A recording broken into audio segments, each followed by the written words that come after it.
처음 시작할 때부터 관찰하고 기록하는 걸 먼저 이제 배웠거든요. 주변 사람들을 자세하게 관찰하고 그러면서 왜 그럴까 이런 생각을 많이 했었고 그런 것들이 이제 관찰 일기를 또 썼었어요. 네, 그래서 정장을 입은 사람들은 어떤 직업을 가지고 있을까 지하철에서 근데 서 있는 자세는 어떤지 표정은 어떤지 오후 6시에는 피곤한지 오전 8시에는 어떤지 뭐 이런 것들을 되게 구체적으로 적어놨던 관찰 일기들이 있어요. 나무 한 그루였을 때랑 숲을 전체를 바라볼 수 있게 되는 거랑 좀 다른 개념이 된 것 같아요. 화를 내는 한 개체였을 때는 저는 그냥 나무인데 막 스스로 몸을 막 흔드는 사람처럼 그런 나무였다면 지금은 숲을 바라보면서 저 나무는 왜 이렇게 흔들릴까? 뭐가 그렇게 잘못됐을까? 문제가 뭘까? 왜 그럴까? 어떻게 해주면 될까? 이런 생각을 조금 더 많이 하려고 노력하는 사람이 된 것 같아요.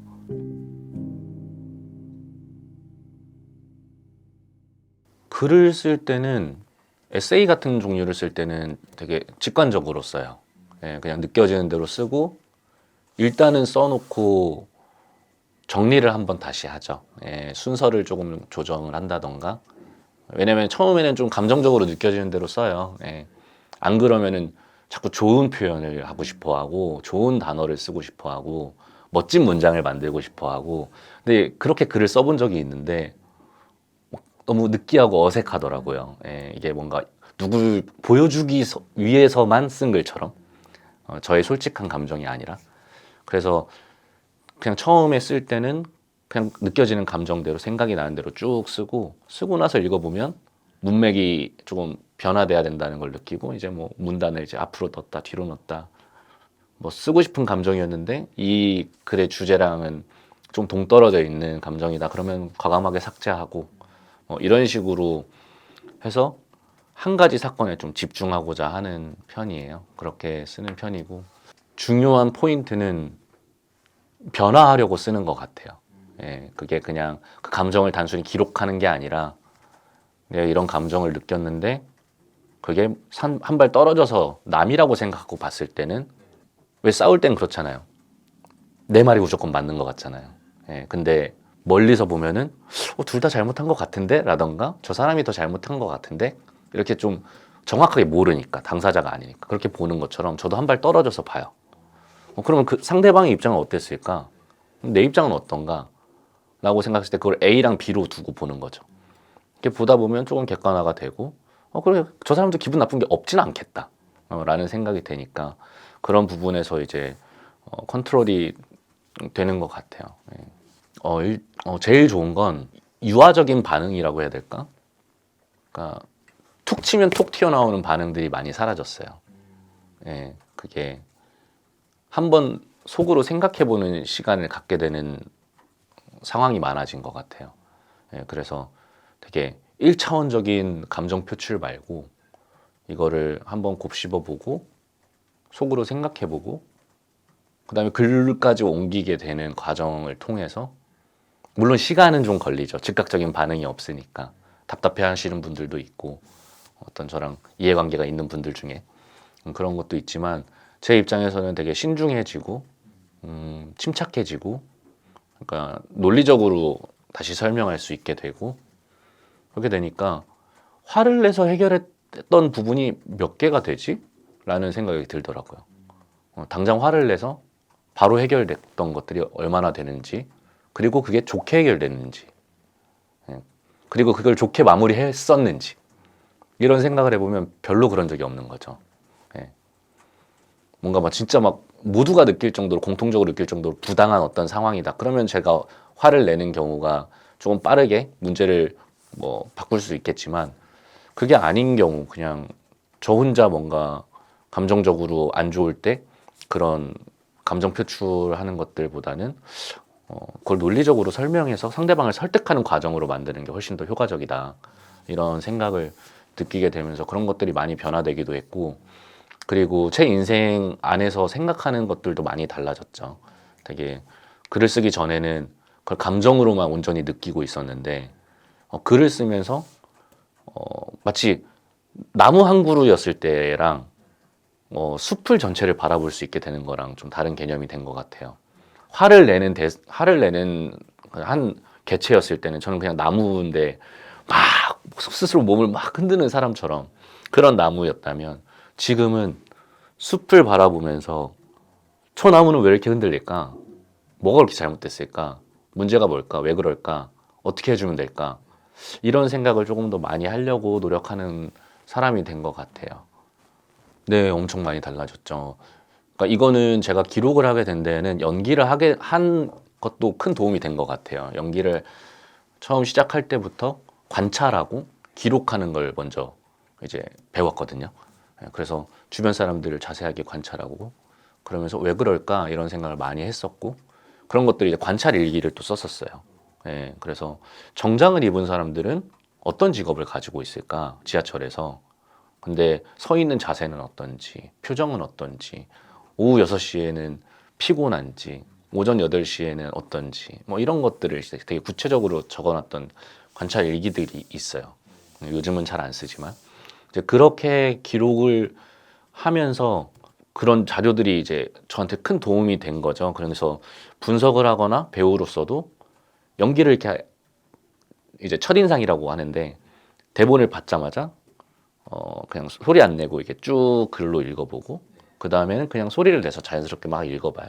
제 대사든 아니든 읽어보면 되게 직관적으로 나올 때가 있잖아요. 뭐 밥 먹었어면은 밥 먹었어라고 하지 갑자기 막 밥 먹었어 막 이렇게 할 일이 없는 것처럼 그게 문맥에 맞게 어떤 흘러나오는 것들이 있는 거죠. 그래서 쭉 읽어보면은 자연스럽게 그냥 책 읽듯이 읽으면 이렇게 반응이 이렇게 나오는구나 라고 생각이 되다가 이상하게 툭 다르게 튀어나오는 부분들이 있어요. 그럼 제가 왜 그랬을까? 그럼 그런 데를 이제 체크해 놓고 기록해 두죠. 제가 이거를 되게 일반적이지 않고 내가 다르게 표현을 했었네. 왜 그랬을까? 라는 이유를 찾으면서 그런 것들 캐릭터들도 왜 그렇게 할까? 뭐 이 사람은 어떤 생각을 할까? 어떤 사연이 있었을까?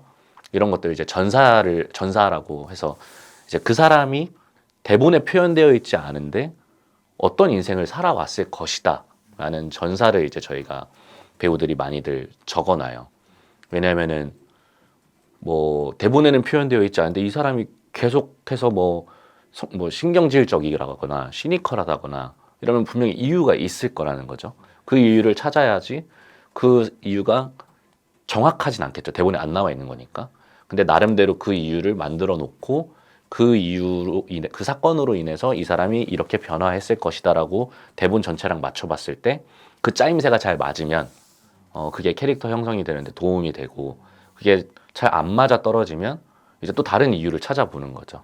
네, 그런 식으로 이제 끊임없이 캐릭터라던가 대본을 뭐 감독님이나 그러니까 작가님이 왜 이렇게 썼을까 이런 것들을 또 상상해 보면서 뭐 궁금한 부분들을 다 표시해 놓고 질문을 적어 놓고 뭐 직접 물어볼 때도 있고 뭐 아니면은 스스로 답을 내려볼 때도 있고 이런 식으로 많이 캐릭터 분석도 하고 대본 분석을 하죠.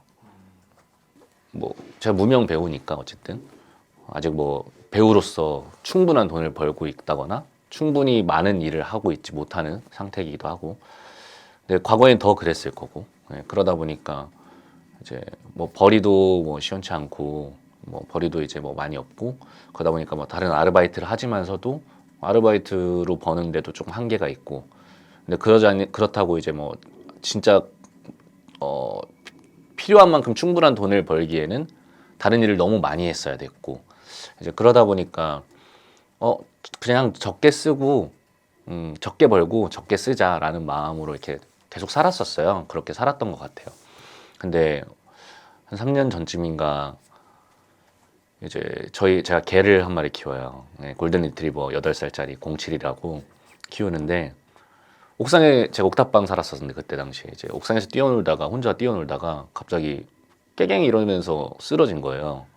그래서 왜 그래 이러면서 이제 근데 못 일어나더라고 얘가. 그래서 큰 문제가 생겼나 보다 하고 이제 걔를 들고 병원으로 막 뛰어가는데 얘가 40kg인데 이게 무슨 물건이 아니다 보니까 또 이렇게 안고 가야 됐고 하다 보니까 너무 무거워서 제가 중간중간 내려놓고 다시 들고 내려놓고 다시 들고 해서 막 병원에 도착을 했는데 병원에 가니까 이제 십자인대가 파열됐다. 그래서 큰 병원으로 가봐라 이래가지고 이제 다시 이제 큰 병원으로 가서 옮겨서 이제 진단을 받았더니 십자인대 파열이다 했는데 수술비가 1,200만 원이라는 거예요. 예. 진짜 슬펐던 건 제 통장에 그 돈이 없었어요. 내가 8년이나 키운 강아지 보호자로서 우리 개가 아프면 수술해줄 돈도 없는 무책임한 보호자였구나 라는 생각이 되게 들더라고요.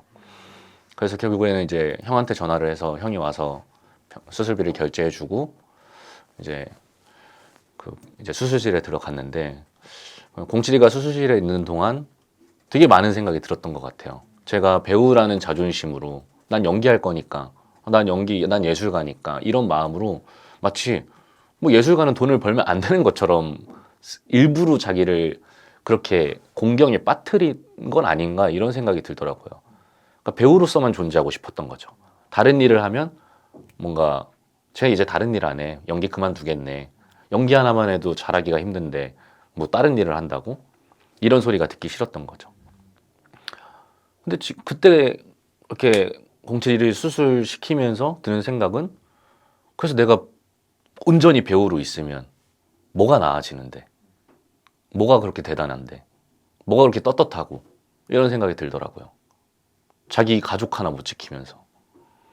그러면서 이제 돈을 열심히 벌기 시작했어요.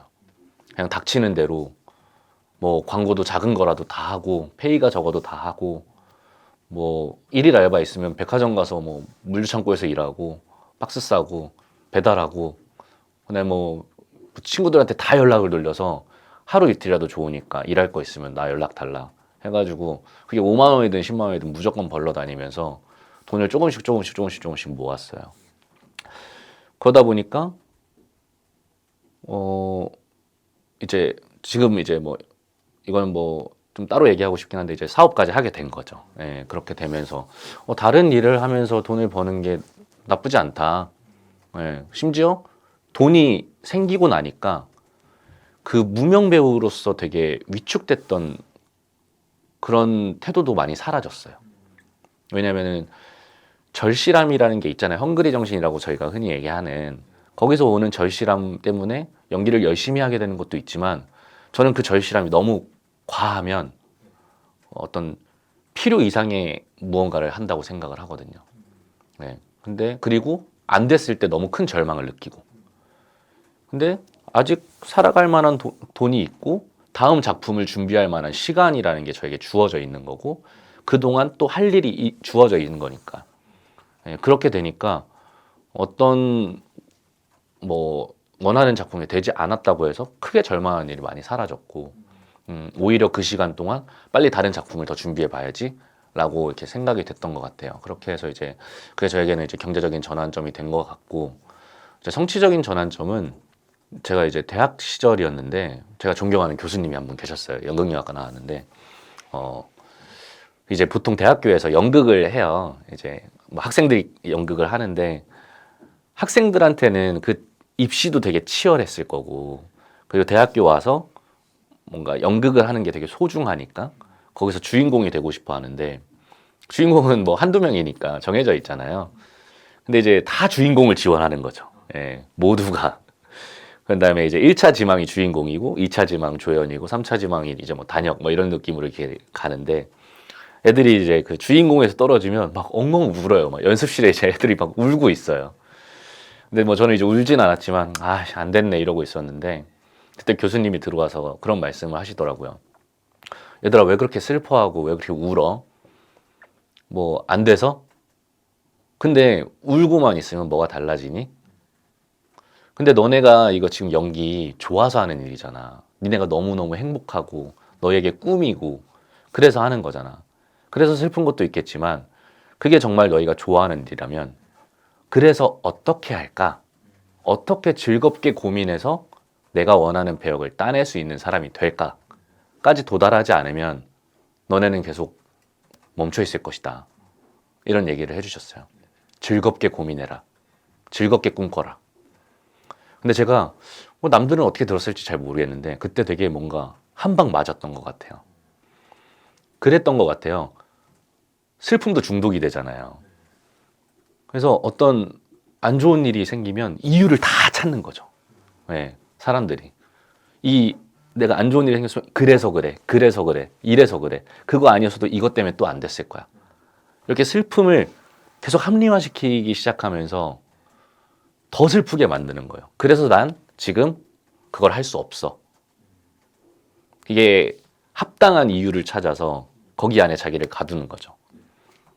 그래서 슬퍼할 만한 시간을 버는 거죠. 근데 저는 거기서 벗어나기를 원했어요. 아, 슬퍼한다고 달라져 있을 건 없다. 달라지는 시간을 버는 게 훨씬 더 소중하다.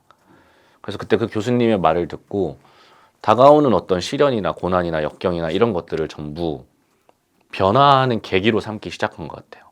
그래서 절망이 희망이 되고 실패가 기회가 되고 뭔가 시련이 도전의 계기가 되고 뭐 이렇게 변화하고 있는 과정인 것 같아요.